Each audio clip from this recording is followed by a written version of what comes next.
Okay, welcome everyone.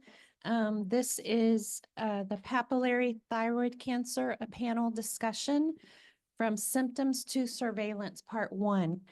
Good morning, everyone. This right here is our agenda that we're going to go through. We're going to be doing a case presentation from typically a typical patient that enters our survivorship clinic. We're going to go through the workup, endocrine review, medical management, surgical review and surgical management, and then we'll proceed to survivorship and then speech. So our panel here, and luckily we're arranged on stage like this picture here shows, except for mine. I tried to hide mine, but to my left is Rachna. She's a nurse practitioner in endocrine neoplasia. She works in our APP triage team. Next to Rachna is Christina. She's a nurse practitioner. Her specialty is advanced thyroid cancer, and she works with Maria Cabanillas. Next to her is Savannah Cheatham. She works with surgical oncology with Dr. Fisher. Next to her is Julia Diersing. She works with Dr. Safario in thyroid cancer. And then we have Soo-Hyun Kim. She's a nurse practitioner. She's one of our thyroid cancer providers. She also works with Dr. Habra in the endocrine center. And then we have Barbara Ebersole. She is our SLP, our speech language pathologist. My name again is Johnny Rollins, and I work in our survivorship programs. The case that we'd like to present with you is a 26-year-old female who did not realize that she had a mass in her neck, which I've had several patients talk about that because they're not used to seeing the subtle changes from day to day. A family member pointed out that she had this mass and recommended that she go for workup, figure out what it was. This lady has a past medical history of anxiety and depression, no previous surgical history. She's single, school teacher, no alcohol, 4-year pack history of smoking, recently stopped. Had no signs or symptoms. That's also something that the majority of patients do not have any symptoms of their thyroid cancer. Some don't even have a mass that appears. Others, you can see it. And her medication history is basically for her anxiety and depression. I'm going to hand off to Rachna to talk a little bit about thyroid cancer workup. I appreciate your time and attendance. At the end of this panel, we will have a question and answer, and then we'll have panel 2 after the break. Good morning. So in going up into the workup of thyroid cancer, it's important to know the different types of thyroid cancer. Theoretically, cancer can go anywhere, but they usually follow a certain pattern, a typical pattern. So first we have well-differentiated thyroid cancer. It's the more common form of thyroid cancer. These cancers grow usually very slowly and likely have been there for some time. We have under well-differentiated papillary and follicular and ebersole thyroid cancer. So they usually have a good prognosis when it's limited to the neck, but they can metastasize outside of the neck. The more common areas of metastasis outside of the neck include the lung for papillary and for follicular and ebersole. They can also not only metastasize to the lungs, but the bones as well. We also have medullary thyroid carcinoma, which can be hereditary or sporadic. So usually when these patients are diagnosed, they also advise them a ticket to a genetic counselor as well to rule out a hereditary cause. The common metastatic sites outside of the neck include the lungs, bones, liver, and spine. And then lastly, we have some of the more aggressive forms of thyroid cancer. These well-differentiated thyroid cancers can transform to more aggressive forms. We have papillary and poorly differentiated thyroid carcinoma. And when we're doing baseline assessment, we also want to make sure to assess for distant metastasis. So we will also include imaging of the brain and areas outside of the neck. Lastly, we have anaplastic thyroid carcinoma. These are rare, but are oncologic urgencies. These are very aggressive. They need to be evaluated. These patients need to be evaluated within 1 to 2 weeks of diagnosis. These tumors grow very rapidly and can double in size within 2 weeks. And again, we want to look for distant metastasis. So we'll include imaging that also looks at areas outside of the neck. So in continuing with the workup, we want to review the pathology reports. We want to see if the behavior of the cancer lines up with the pathology report.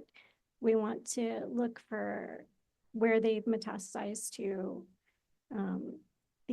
what are the current sites of disease. You want to review the clinic notes to determine this, the past imaging reports, tumor marker labs. So for the well-differentiated, poorly differentiated anaplastic thyroid cancers, the tumor markers are thyroglobulin antibody. For medullary thyroid carcinoma, CEA and calcitonin are used to follow. We want to include, when we're doing the orders, we want to include labs. So if they're going to go into surgery, we want to order the appropriate labs for the surgery teams. We want to also order an ultrasound with biopsy in case the interventional radiologist sees anything suspicious in the neck that they think warrants biopsy. We want to include labs for chemotherapy monitoring if the patient has distant metastasis or is already on treatment for chemotherapy outside. We want to order molecular testing because we want to prepare for targeted drugs. So if we anticipate a patient that may need neoadjuvant treatment to possibly shrink tumor, or if it's in a location that we think they could benefit from chemotherapy before surgery, or if they have distant metastasis, we want to order to prepare for molecular testing. The scans we want to include are imaging of the neck, of course, and also other imaging depending on the known sites of disease. So CT scans, MRIs, and PETs. And then for the consults, when we're looking at where the disease is, we want to put in orders for surgery consult if this is newly diagnosed or if there is disease in the neck. And then we want to know what kind of disease there is in the neck. Is there like big, large lymph nodes in the neck, or is there an aggressive tumor that's invading into areas of the neck that require a head and neck surgeon? So we want to consider using specifically a head and neck surgeon for those patients. And then for other consults, you have to understand these sites of disease for that. If they have bone mets, you may want radiation oncology, or brain mets, they need radiation oncology, neurosurgery as well. And then if there's lung involvement, pulmonary is also a consult. And then thoracic surgery as well. And again, with bone mets, if they need orthopedic surgery. And then of course, for medullary thyroid carcinoma, we need the genetic counselors. And I'm going to hand off to Christina. Good morning, everyone. As Johnny said earlier, I'm Christina. So I'm going to be talking about medical management of thyroid cancer. What I want you to remember is that this case is more than 20 years old. So a lot of the records have been lost in time, or we're just, there are pieces of the puzzle that we just aren't sure about. Also, that medical decision-making changes over time. And so the way that this patient was managed back then may not be the recommendation for patient management today, okay? So initially, this patient was diagnosed with a thyroid nodule, which many patients who end up with thyroid cancer, that's their initial diagnosis. And they did a thyroid uptake scan, which many of you may not have ever heard of. It's not commonly done anymore for thyroid nodules, unless we suspect that this is what we call a hot nodule. A hot nodule is a thyroid nodule that makes thyroid hormone. So if a patient presents with hyperthyroidism, So low TSH, elevated or normal free T4, and a thyroid nodule, then we may do an uptake scan to see, is this a functioning thyroid nodule or not? Or do they just have like Graves' disease or some other cause of hyperthyroidism? But either way, this patient had a thyroid uptake scan that showed a cold nodule. So then presumably the patient had a biopsy, but again, I don't know.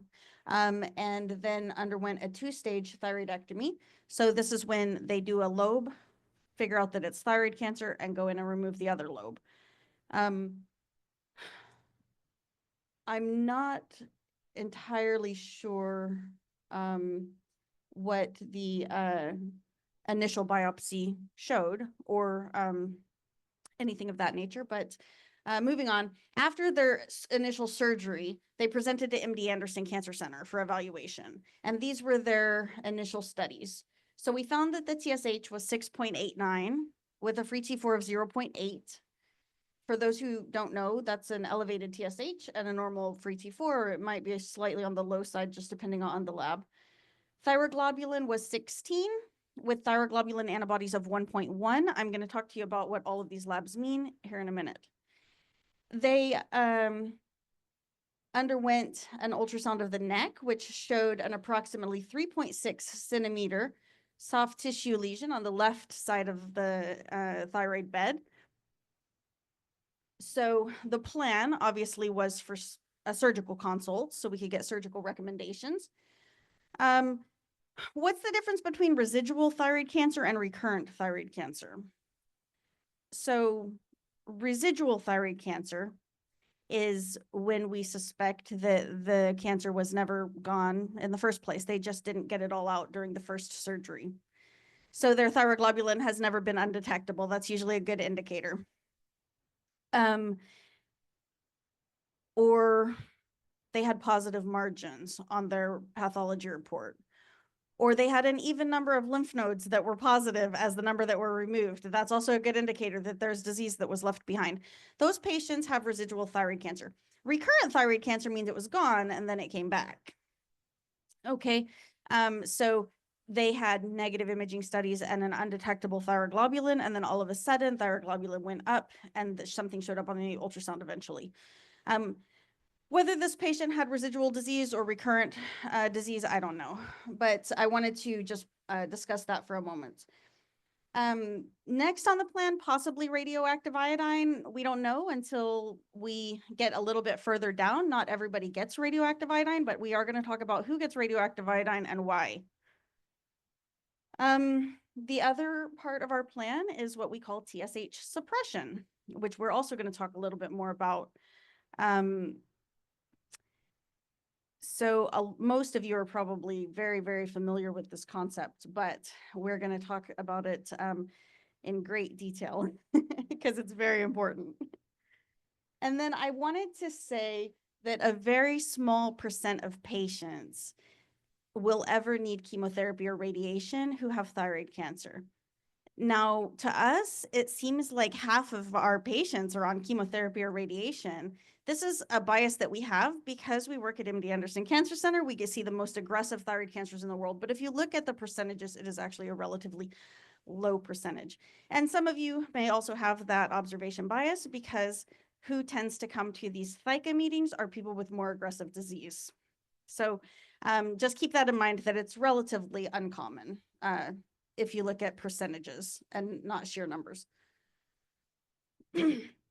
So I want to talk to you a little bit about what TSH is so that you can understand the relationship between TSH and your thyroid hormone. Okay. Now, TSH is thyroid stimulating hormone. You have this little gland that sits here in your forehead between your eyes. It's called your pituitary gland, and it secretes TSH. And TSH tells your thyroid to make thyroid hormone. It works in a loop. So the pituitary secretes TSH in response to how much thyroid hormone is in your blood. If you have a lot of thyroid hormone circulating, your pituitary gland is going to shut off production of TSH because your pituitary is like, oh, what's happening? You already have so much thyroid hormone circulating. I don't need to make TSH to produce more. So your TSH drops. If your T4 level is very low, your production of TSH goes up because your pituitary gland is like, what is happening? There's no thyroid hormone or very little. I need to become more active, secrete more TSH so that the thyroid will make more thyroid hormone. So this is how TSH works. It has an inverse relationship or an opposite relationship to what you probably know as free T4, because that's the lab that we check, usually the TSH and free T4. And that tells us how your thyroid levels look. So oftentimes, you know, if your TSH is higher than we want it to be, we're increasing your dose to push your TSH down. And so why do we care about that? We care about it because TSH doesn't just stimulate normal thyroid cells, it stimulates the growth of thyroid cancer. It works as a growth factor on thyroid cancer, and obviously we do not want that. So what do? We give you much higher doses of thyroid hormone than you would ordinarily need in order to push your TSH down very low, okay? So this is what we call TSH suppression. Now let's talk a little bit about your tumor markers, the thyroglobulin and the thyroglobulin antibodies. We check them together. So the thyroglobulin is a protein that is secreted by thyroid cells and thyroid cancer cells. So if we have removed your thyroid, you may still have a few thyroid cells in there making thyroglobulin, so you may still have a very low level of thyroglobulin, which is normal.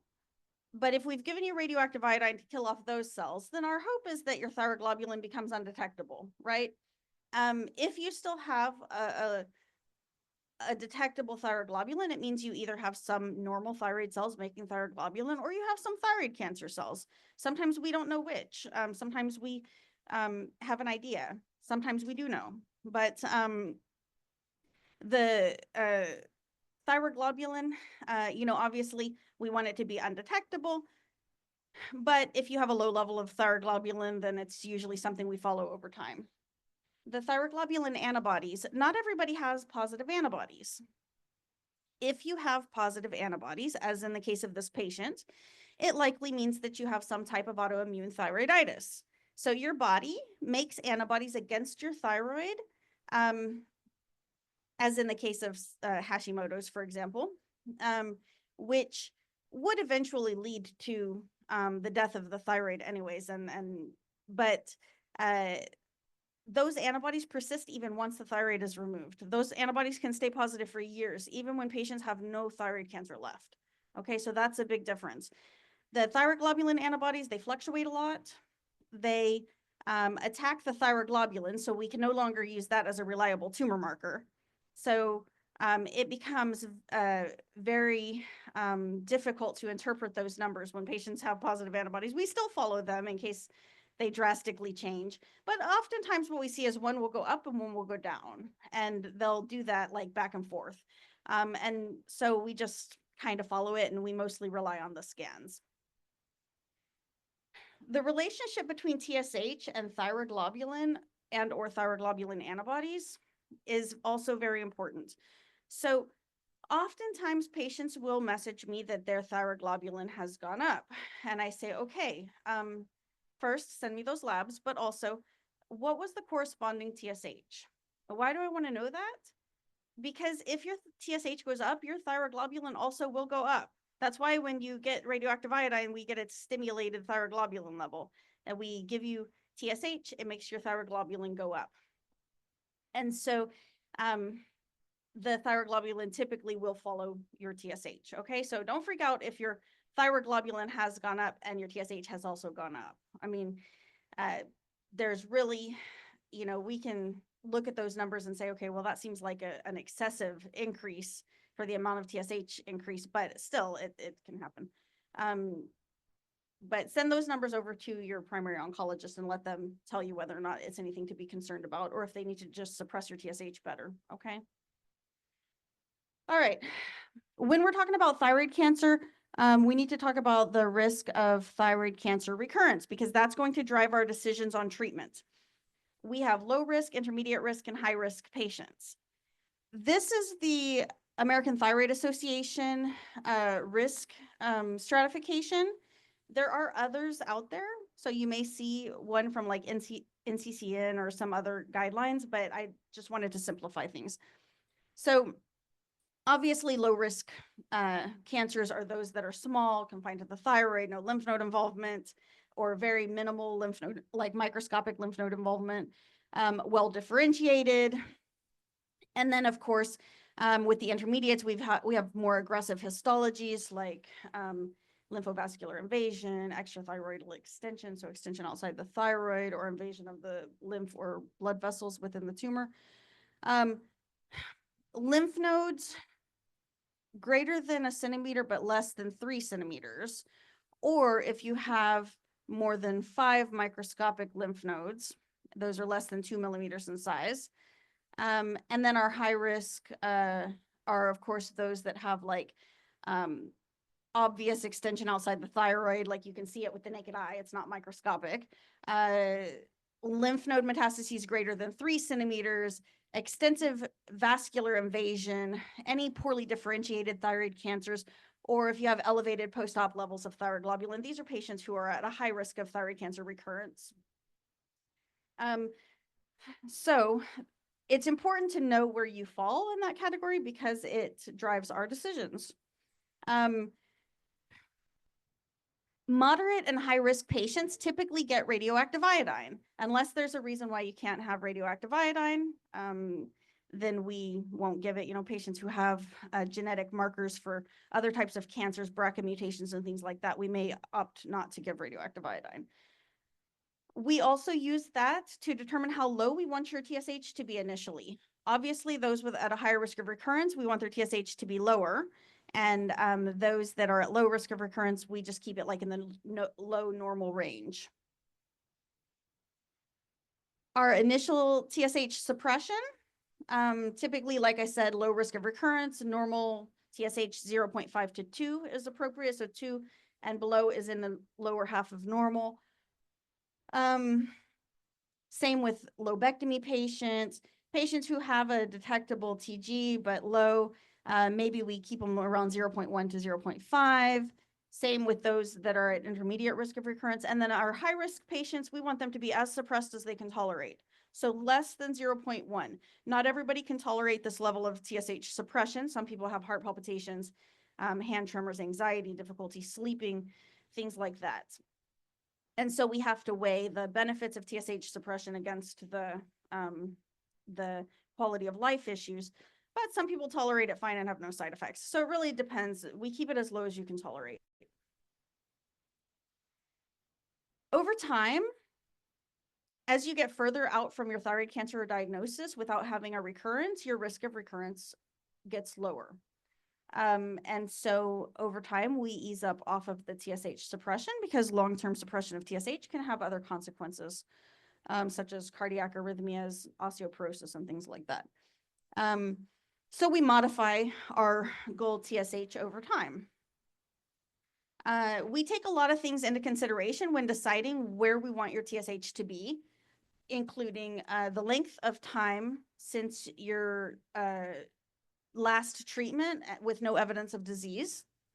You may see that abbreviation NED, no evidence of disease. We don't say cured and we don't say remission. We say no evidence of disease. Initial risk stratification, your thyroid globulin level, the thyroid globulin trend, and also the risks of TSH suppression. So obviously if a patient has atrial fibrillation, we're not going to keep the TSH suppressed because the cardiac issue takes priority. But we use all of those things to determine where we want your TSH to be. It's very individualized. Now I'm going to turn the mic over to Savannah, and I will be back to talk to you again in the second part of this talk. Thank you, Christina. Can I have the clicker real quick? Thank you, appreciate it. That's okay. All right. So I'm going to talk about the first part of the surgical side. So as you guys may know, we like to get things done. And so unfortunately, since we do get things done, we also cause complications for you. And so we're going to do a couple different things in the surgery portion of the discussion. We are going to talk about guidelines. So what are the national guidelines to use when deciding about surgery and what type of surgery? And then we will also go into the potential complications of surgery, specifically in the neck is what we're going to talk about. And I do just want to spend a little bit of time explaining surgeons who treat thyroid cancer. I think it's helpful because Julia and I are actually in different departments, but we both of our surgeons treat thyroid cancer. And so you may ask why. And so depending on what part of the country you're in or your access to care, you may see a different type of surgeon. So actually general surgeons who have completed a residency in general surgery can treat thyroid cancers, okay? Part of the general surgery residency in the US is doing thyroidectomies, and so they can treat those. Usually the volume is less for those general surgeons, and so the complication risk may be higher.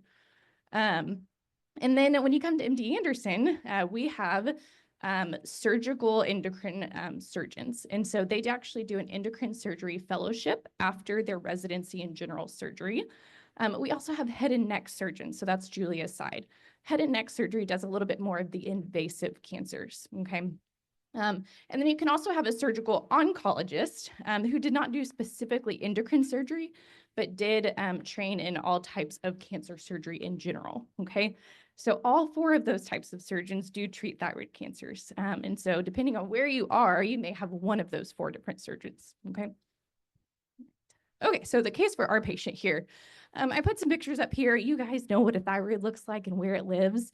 But I also wanted to show the compartments of the lateral neck because for this patient, we will talk about a lateral neck dissection. And so before she came to us, OSI means outside institution. So she did have that left thyroid lobectomy, which was a diagnostic lobectomy, meaning they removed that portion of the thyroid to give a confirmation of her diagnosis. When it did come back as follicular thyroid carcinoma at her outside institution, they did a completion thyroidectomy. Okay. Unfortunately, we, like Christina said, this is 20 years ago, so we don't have a lot of her information. And so we don't know the data on that right thyroid lobe that was removed. But we do know that when she came to MD Anderson, she ended up having a larger surgery. And so we'll talk about that as well.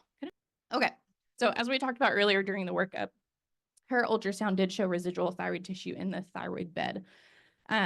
This is not uncommon. It does happen. We see patients with this where not all thyroid tissue was removed. And so this was residual thyroid tissue. It was not recurrent, excuse me. She also had some ultrasound imaging that showed concerning lymph nodes in the lateral portions of her neck. Now, we don't know why, but she did not undergo a biopsy of those lymph nodes prior to proceeding with the surgery. Nowadays, we absolutely would biopsy and have confirmed tissue proof before you did that portion of the procedure. So raise of hands, who's heard of NCCN? Anybody? NCCN? Okay. NCCN is the National Comprehensive Cancer Network. If you are in most parts of the country, this is what your providers use as a guideline for how they're going to treat thyroid cancer. This is multiple institutions across the US come together and they create these guidelines. Okay, I know it's very little, so I'll explain this to you in just a minute.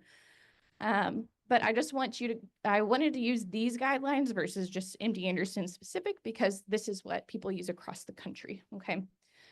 So for this patient, we're just going to assume that she had some kind of benign original biopsy of a follicular neoplasm, you know, where we don't know for sure that this is a cancer.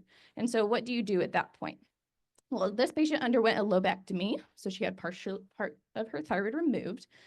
And then this was, we do have the pathology from her left thyroid when she had the first lobectomy surgery.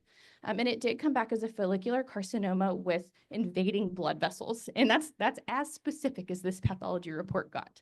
We actually, nowadays, we have much more specific pathology reports that give us number of vessels involved and all kinds of different things. But for this patient, this is what we have, okay?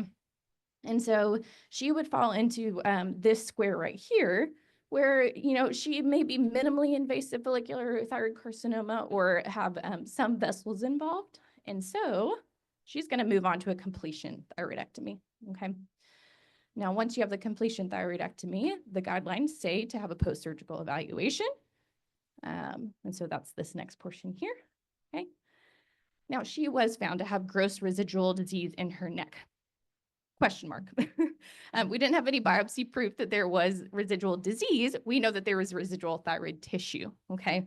And so for any patient who has residual thyroid tissue in the neck, and if they are being considered for radioactive iodine, we do need to remove all thyroid tissue in order to let RAI work effectively, okay? So for this patient, it says resect if possible, okay? And so here's surgery. We like to get things done. And so she did have more of a resection. And so she had the rest of her thyroid tissue removed, as well as a bilateral lateral neck dissection and a central neck dissection. That's a lot. Okay. I just wanted to put this star here because I am curious with this patient if maybe imaging wasn't as good at the time. And so that's why they went ahead and proceeded with these lateral neck dissections on her. Nowadays, we can use CTs and MRIs that really give us a better idea of what those lymph nodes look like and can help direct us on surgery and hopefully prevent more invasive surgeries. I'm going to briefly introduce the complications, and then I'm going to let Julia come up and finish them for me. So the case for this patient, because she had bilateral lateral neck dissections, she actually had 4 drains placed. It just depends on who your surgeon is, but you will likely have a drain if you have a lateral neck dissection. And so at post-op day 2, she actually had 2 of the drains removed, and then she came back on post-op day 5 and had the remaining 2 drains removed. So pretty quick for her, only a 5-day course of having those drains in place. As you guys know, hypocalcemia is part of the risk of any thyroid cancer, especially a repeat surgery. So this patient is now on her 3rd surgery, and so her risk of hypocalcemia after surgery was extremely high. Thankfully, she actually was only placed on 1 gram of Oz-Cal, so calcium, after surgery, and did not need calcitriol or anything additional. She was not hospitalized specifically for hypocalcemia. She was able to discontinue that within 4 weeks. So they were continuing to see her closely in clinic. And so I did find that on post-op day 32, so about a month after surgery, she was complaining of swelling in her face and neck, which is not uncommon after having all of these lymph nodes removed. You can have residual lymphedema for a while afterwards. Thankfully, she was able to be provided with reassurance. And then when she came back at 4 months post-op, she had no residual symptoms. Okay.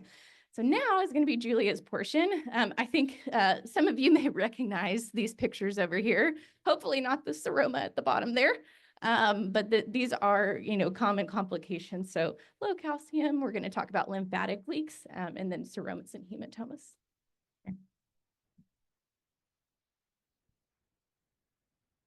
Thanks, Savannah.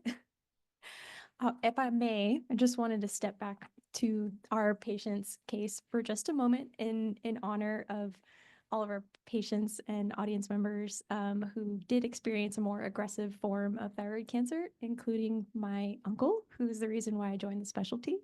You may see the word insular on this pathology report. I think that may have contributed to the impression of the surgical plan and moving forward with the extensive neck dissection, which she had. The words insular pattern are pathologic terms, but it does describe a more aggressive version of thyroid cancer on the poorly differentiated spectrum.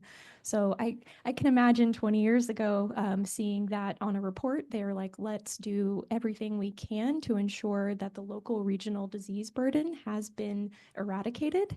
But yes, definitely always spread the message of having biopsy proven disease in a given section of the neck before taking someone to the operating room and visiting that area of the neck, especially if someone's had surgery before. But anyway, just hopefully you'll accept that insight, since many of our attendees are survivors of more aggressive thyroid cancers. I'll get back to it. So as Savannah already introduced, a lot of our complications from surgery have to do with anatomy, just the relationship of the thyroid gland to other structures in the body. Most intimately associated with the thyroid gland probably are the little parathyroid glands. They're 2 on the right and 2 on the left, and they're about the size of a pea. And you can imagine these 4 peas being stuck up on the thyroid gland, if you will. And the blood vessels that serve those parathyroid glands are like a few strands of hair. So that's the baseline. That's just normal anatomy. Then you add in a big tumor, a bulky tumor that's, disrupting the lay of the land. And then you add enlarged lymph nodes. If the disease in either the thyroid or the lymph nodes are extending to the edge of these structures or even kind of expanding beyond, it puts those little parathyroid glands at risk. And as Christina and Savannah mentioned, they have an important job. They're regulators of calcium balance in the body. It's a feedback system. I call it the thermostat. And they are very vulnerable in any thyroid surgery, even if the thyroid's coming out and there's no cancer present. So we'll get into that. It is a very common and the most common consequence of a thyroid surgery. Up to 20% of patients will experience some degree of transient hypoparathyroidism.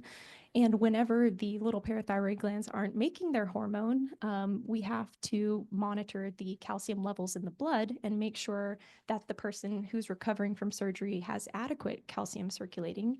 So that blood level helps guide how much supplementation is given.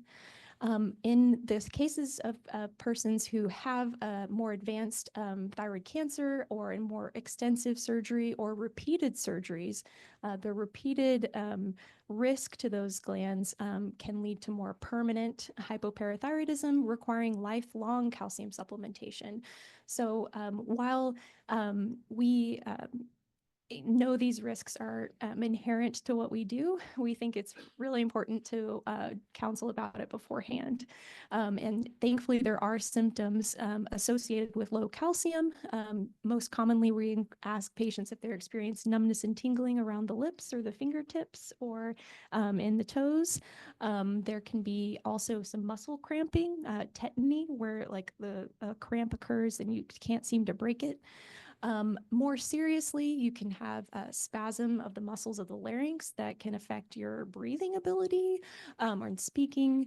You could also progress to have cardiac issues. The heart is a very important muscle in our body, and calcium is the ion exchange of choice for muscles. So we don't want any abnormalities to get that extreme. And another very common complication of surgery is called seroma. So serous fluid is that clear liquid. It's part of cellular turnover and healing of the tissues. You can imagine that once the thyroid lobe or thyroid gland as a whole has been removed, there's an empty space. We've disturbed the natural lay of the land and the layers of soft tissue and muscle. And so that allows an opportunity for fluid to collect in the spaces where we were working. We try our best to prevent this collection, seroma, serous fluid, oma meaning mass or tumor or collection, by placing a surgical drain. Our patient had 4 drains, which is probably because they were trying to make sure there weren't any spaces in her neck that could allow fluid to collect and become stagnant. But if it does, you see from the picture on the previous slide, it becomes tense and puffy. I say you look like you're a bullfrog, like you puff up like a bullfrog. And we can actually aspirate, suck out that fluid. Thankfully, in the immediate postoperative setting, that skin and soft tissue is very numb from the sensory nerves being injured just by nature of surgery. So it doesn't tend to be too painful, but it's a common relatively common consequence. And then hematoma, most likely to occur within the first 24 to 48 hours post-operatively. That's when there's an active source of bleeding within the neck. And we do our very best at the end of every surgery to achieve hemostasis, meaning ensure that there are no leaky blood vessels. However, sometimes with different changes in pressure in the body, with coughing or bearing down or going to the bathroom, that change in pressure in the thoracic and cervical cavities can lead to bleeding. And this can be an emergency in this region of the body, as the collection of blood could be near the airway and cause compression, leading to an acute respiratory compromise. So this is emergent, and this is why we don't allow our patients coming to see us from out of town to get too far away for those first 24 to 48 hours, just for safety reasons. And I will also introduce to you our least favorite name, Kyle, Chyle, not Kyle. We don't like to invite Kyle to our surgeries. This is a complication related to leakage of lymphatic fluid. So you can imagine if we are doing an extensive neck dissection, there's more disruption of the lymphatic vessels and channels. The thing about lymphatics is they're not as straightforward and well-defined as arteries and veins, but the lymphatics run alongside the arteries and veins, so we know where they're located and where to find these lymph nodes. However, we can't always very clearly, put a silk tie around a lymphatic vessel. It's a little more nebulous than that. But after removing lymph nodes, especially in the left lower neck, we are approaching the receptacle, what I like to call the funnel for all of the lymphatics in the body, which is at the left upper chest. So there's not much space, we're just a few centimeters away. Above and below the collarbone doesn't mean much. So you can imagine that the lymphatics, the funnels become slightly bigger as we get closer to the left upper chest. And that's where you can have the complication of output, like superfluous output of lymphatic fluid. And Kyle is from chylomicron, it's part of digestion of fats. So in order to manage this complication, we ask our patients to follow a very strict low-fat diet. So if you don't have the input in your digestive tract, which causes this fluid to be excessively produced, our hope is that we can slow down the production of the fluid without intervening in a more invasive manner. So that's usually managed with a low-fat diet, but otherwise we can use a hormonal medication to kind of blunt the production of this substance. And in most severe cases where there's very, very high output that is unable to be controlled with dietary modifications or medicine, they have to return to the operating room and have a clip actually placed on this major lymphatic duct. Yes, ma'am. Great. Yes. Yes. Okay. So here it presents here, like the substance coming out of your drain looks like skim milk. So this beautiful representation, I should have just been turning and looking at my slides and better explaining to my audience. But yes, thankfully, this is another clear sign. The output of the drain that we would expect is serous fluid, that clearish pinkish, and it becomes more clear as time goes on. But this Kyle, our nemesis Kyle, looks like skim milk. And it's another reason why we love the drain. The drains are a nuisance, but they are great indicators of what's going on inside the body. Hopefully this image helps you appreciate just how close all of these major structures are to the thyroid gland. In this person, the thyroid gland is no longer visible. But here we have, the major blood vessels coming off the heart. We have the trachea. Is this up a pointer? Ooh, trachea.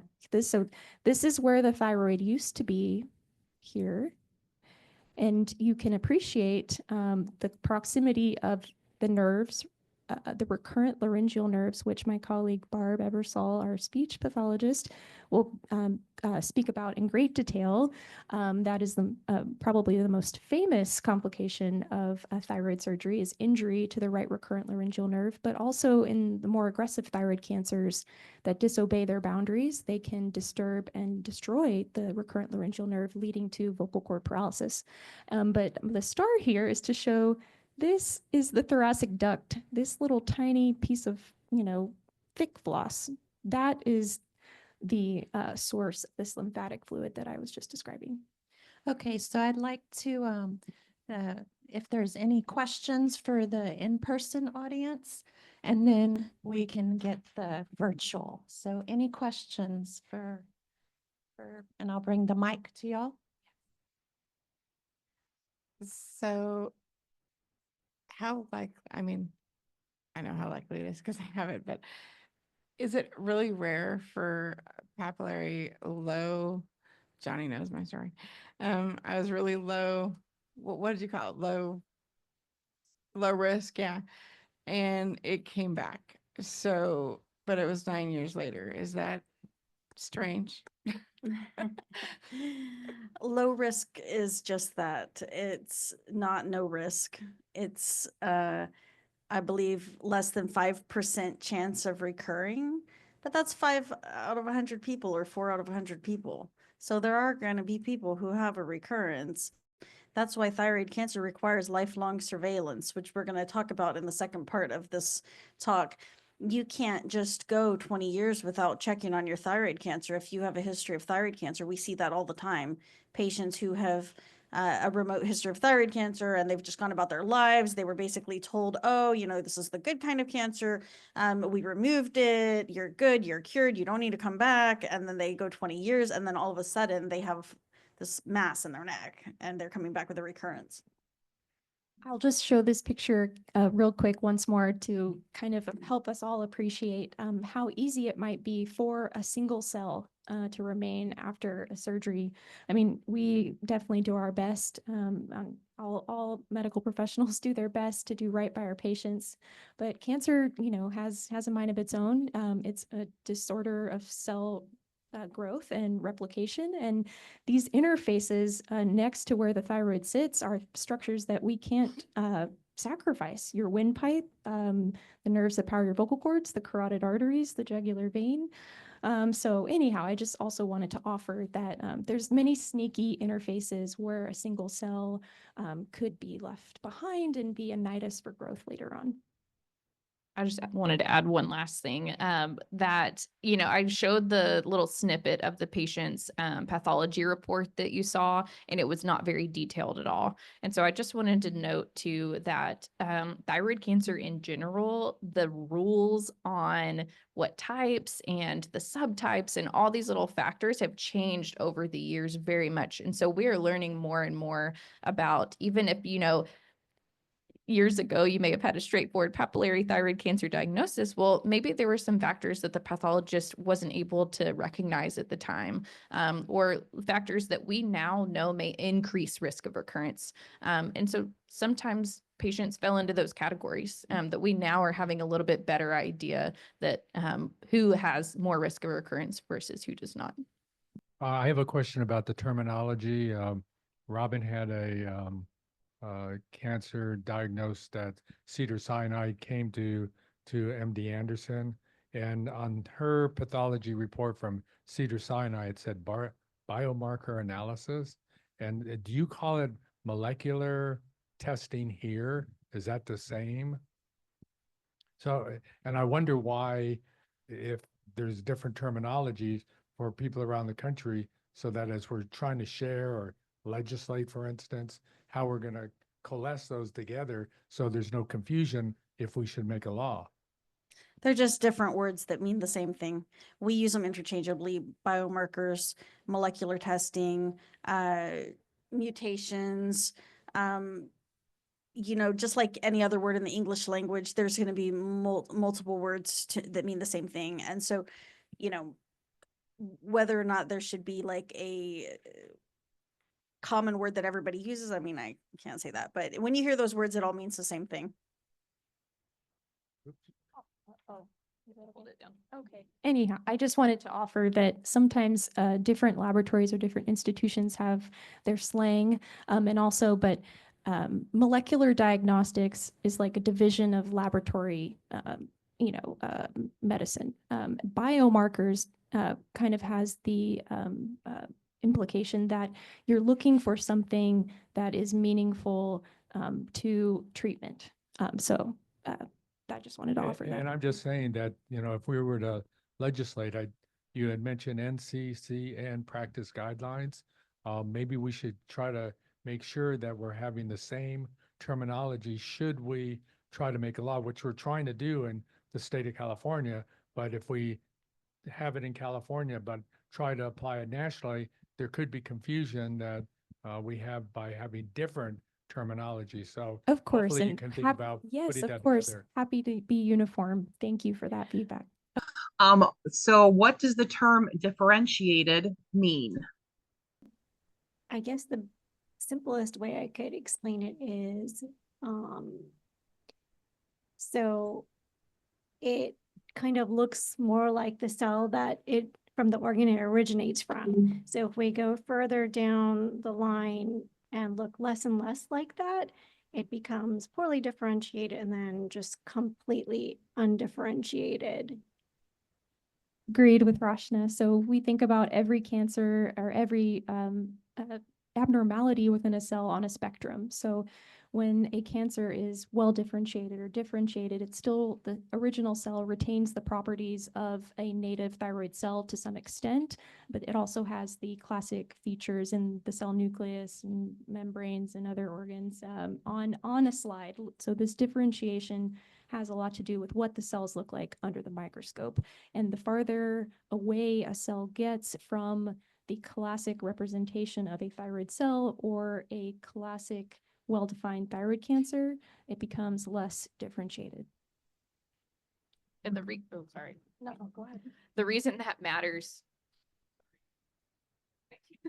the reason that matters is because when a cell becomes not like its original cell, it behaves more poorly, which is why we call it poorly differentiated. And so if you don't look like if you don't look like what you're supposed to, then you're going to do things very badly. And so these poorly differentiated, when they get further away from what the original cell looks like, they tend to be more aggressive. They like to spread more. There aren't the checkpoints to stop them that there were with these more nicely arranged cells.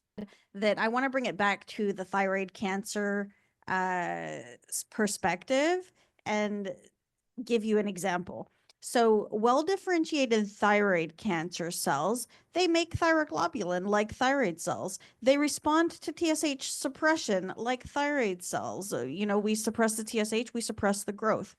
As they grow more erratically and become more chaotic and start to lose their function of thyroid cells, they no longer make as much thyroglobulin. That's why thyroglobulin is not a good tumor marker in undifferentiated or AKA anaplastic thyroid cancer, because anaplastic thyroid cancer doesn't tend to make a lot of thyroglobulin. They don't behave like thyroid cells. So that may help you understand it in terms of thyroid cancer cells. What is a well-differentiated thyroid cancer versus poorly differentiated versus undifferentiated, AKA anaplastic. Okay, All Penny, right. the next question. The speaker, this is one of the attendees, says the speaker mentioned a completion thyroidectomy. Is a completion thyroidectomy the same as a total thyroidectomy? Essentially, yes. Unfortunately for this patient, she was left with residual thyroid tissue after her quote unquote total thyroidectomy. And so sometimes a completion thyroidectomy may just be removal of residual thyroid tissue. Essentially, yes, surgically, they should be the same thing. When you do a total thyroidectomy, you should be completing all of the thyroid tissue removal. But sometimes for patients that have residual thyroid tissue, even after a quote unquote total thyroidectomy, they may have a completion to remove the remaining thyroid tissue that was left. I hope that explains. I had thyroid cancer 4 years ago and had a total thyroidectomy because it had spread to a lot of nodules around my neck. But it's recurring back again. And my doctor at first said, you're fine, because I did have a PET scan done a year ago. And but my thyroid globulins are coming up, but they're coming up quickly. So I said, no, I need to get a PET scan. So they did that, and that came out no cancer. But I'm like, wait a minute, why are my thyroid globulins already at, 3 something? I started at 0 and now 2 and now 3. And I'm like, no. They're like, oh, we don't do anything till you get to 5. And I'm like, okay, but it's going so fast that I'm thinking, wait, if I wait till 5, what if it spreads somewhere else? I'm kind of concerned. And after hearing other people's stories, mine is like, some people are at 10, and I'm like, why am I, maybe I don't want to take it lightly, but then I have to take care of my own health, right? So that's one of my concerns, like how. Oh, so then they did do a biopsy on this side because 2 looked suspicious. But when I went to the hospital, they did this side, and the gentleman there said, I can't do the other side because it's right at your main artery. So I don't want you not to be able to leave tonight. And I said, what?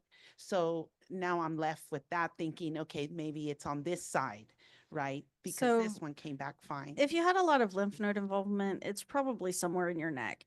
However, it's probably just too small to see. We don't treat thyroglobulin, okay? We don't treat thyroglobulin. If it's 50 or 100 and there's no imaging evidence of disease, there's nothing for us to treat. We have to find the source of the thyroglobulin before we can come up with a treatment plan. And a PET scan won't show small disease. Okay, a PET scan won't show well-differentiated thyroid cancer very well. PET scans show very active and more aggressive thyroid cancers and larger disease. So, you could have CT scans to look and see if there's anything, but most likely, if you have some lung nodules, there's no way to tell if those are benign or cancerous. They're usually too small to biopsy. Lots of people have benign lung nodules. If those are growing and your thyroglobulins going up, that's a good indication they could be metastatic. But ideally we would start with a really good ultrasound of the neck and see if there's residual disease or recurrent disease in the neck.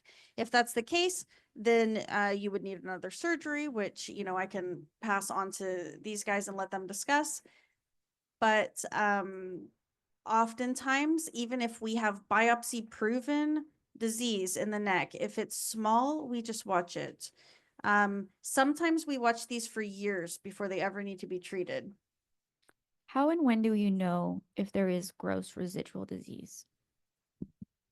Gross residual disease. Now, ultrasounds are great and they actually show really good detail. If you think about an ultrasound from back in the day, you're like, oh, that's just a bunch of fuzzy stuff. But depending on where you are, ultrasound is very reliable. And so ultrasound should show residual thyroid tissue on imaging. The location of the thyroid in the neck is very accessible with ultrasound. And the thyroid tissue does appear different than its surrounding structures. So you're able to see it. And also just to piggyback on Savannah, ultrasound is a very operator dependent study. Who the ultrasonographer, the radiologist holding the wand dictates the detail obtained by that test.